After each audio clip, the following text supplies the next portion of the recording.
Eleonora sa narodila 18. novembra 1630 v Mantove ako dcéra Karola II. Gonzágu. Pri jej výchove sa kládol dôraz na kultivovaný kultúrny prejav. Už ako mladá skladala básne a hrala na niekoľko hudobných nástrojov, čím sa podobala svojmu tiež literárne nadanému manželovi. Ferdinand III. Bol od nej viac ako o 20 rokov starší a mal už 6 detí. Jeho prvá manželka Mária Anna Španielska bola otrávená, druhá manželka Mária Leopoldina Tyrolská zomrela ako 17-ročná krátko po pôrode. Manželstvo Eleonory s Ferdinandom III. Sa uskutočnilo v apríli 1651 vo viedenskom Novom Meste a bolo harmonické. Manželia mali spolu 4 deti, 3 dcéry a syna, z nich sa len 2 dcéry dožili dospelosti. Dcéra Eleonora Mária Jozefa sa neskôršie stala poľskou kráľovnou. Eleonora bola vzorná cisárovna, ale do zahraničnej politiky Viedne sa nezapojovala. Zakladala rehoľné rády, v roku 1663 založila kláštor Uršulínok vo Viedni a bolo krstnou matkou pri založení kláštora Karmelitánok vo viedenskom Novom Meste. V roku 1662 založila pre šlachtičné dámy rád otrokyňa cnosti a ako prejav vďačnosti za záchranu pri požiari v roku 1668 rád Hviezdneho kríža. Traduje sa, že v noci 6. februára 1668 v komnatách cisárovnej vznikol nekontrolovateľný požiar, ktorý zničil celé vnútorné zariadenie komnát s jedinou výnimkou relikviára Kristovho kríža, ktorý zostal úplne nepoškodený.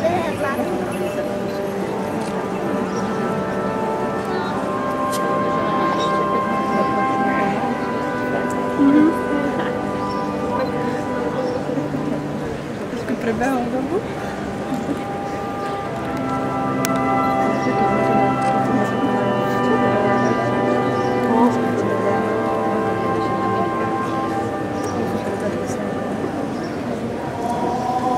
Cisárovna Eleonora k oltáru kráčala spolu s cirkevným sprievodom, infulovanými biskupmi, opátmi, prepoštami a prelátmi. Magister kráľovského dvora viedol a riadil procesiu strážcov korunovačných insígnií. Prísažný kríž niesol pán grof Juraj Erdődy, korunovačné jablko pán grof Štefan Čáky senior, žezlo chorvátsky bán Mikuláš Ostrošič, svätú korunu niesol na zlatom vankúši Palatín.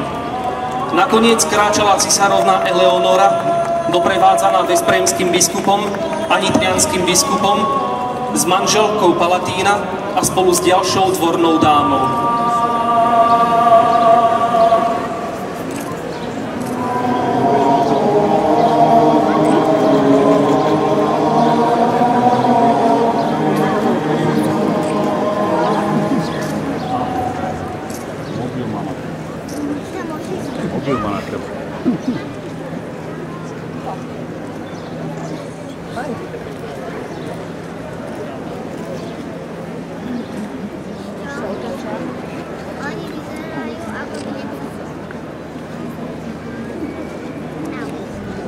Obrad korunovácie bol súčasťou svätej omše.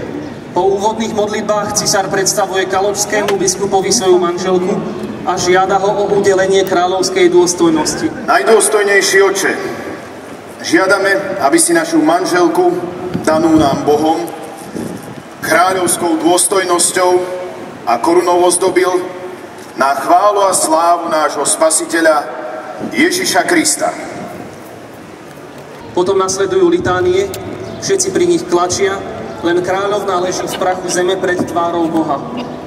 Všetci sa modlia za kráľovnú a prosia o pomoc všetkých svätých.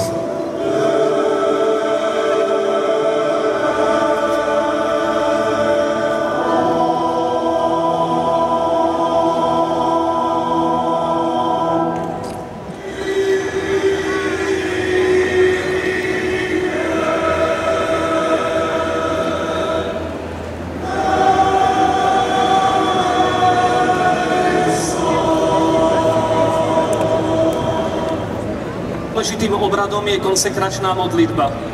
Tu metropolita zvoláva na novú kráľovnú požehnania, pripodobňujúc ju významným ženám v cirkevnej histórii a ženským vzorom zo Svätého písma.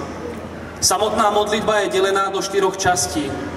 Te rogamus audinos, ktoré po každej modlitbe zaznieva, má byť spoločnou modlitbou ľudu za žiadané milosti.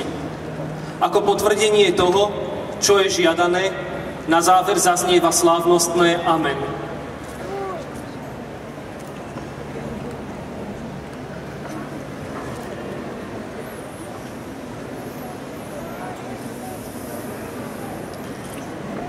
Všemohúci a večný Bože,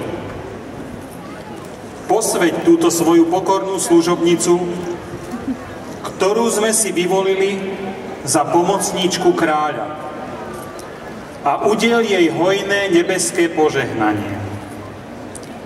Nech mu vždy stojí po jeho boku. Tvoja svätá cirkev nech má v nej vernú dcéru, skrze nášho Pána Ježiša Krista, tvojho Syna, ktorý s tebou žije a kráľuje v jednote s Duchom Svätým po všetky veky vekov.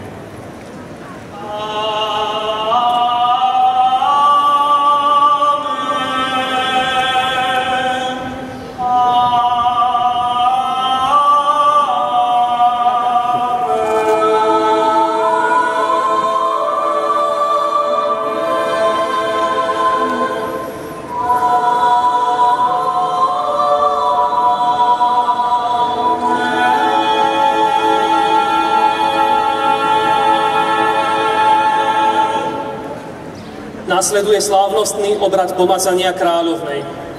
Pomazanie olejom je starobilý obrad, keď je kráľovná pomazaná olejom katechumenov. Len posvätný olej má moc spojiť božstvo s človekom. Nech ťa požehná a pre večný život zachová náš Pán Ježiš Kristus, ktorý žije a kráľuje na veky vekov.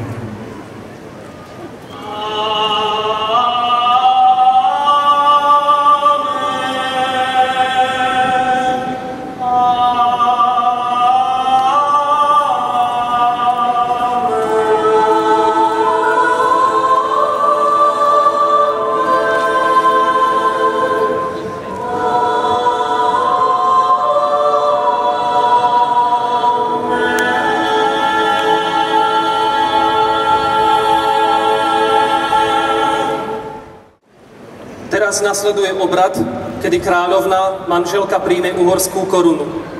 Nebude ňou korunovaná ako kráľ, teda jej nebude položená priamo na hlavu, ale iba metropolitom, predstaviteľom cirkevnej moci a palatínom, zastupujúcim najvyššiu krajinskú funkciu, podržaná nad pravým ramenom. Je to znak toho, že nemá byť hlavou, ktorá vládne, ale kráľovi nápomocnou pravicou. Zároveň jej ako spoluvládkyni budú vložené do rúk žezlo a krajinské jablko. Po obrade korunovácie zaznieva slávnostné Te Deum, Teba Boha chválime.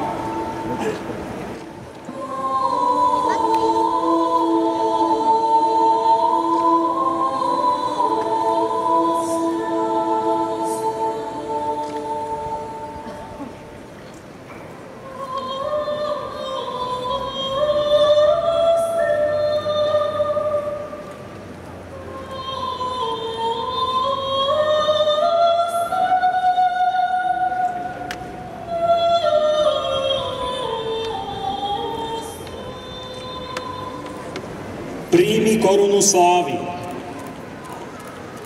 Buď si vedomá, že si pomocníčkou a družkou kráľa, buď pomocou a požehnaním svojmu ľudu, a ako si dnes povýšená, tak veľmi miluj pokoru a zachovaj sa v Kristovi Ježišovi, našom Pánovi.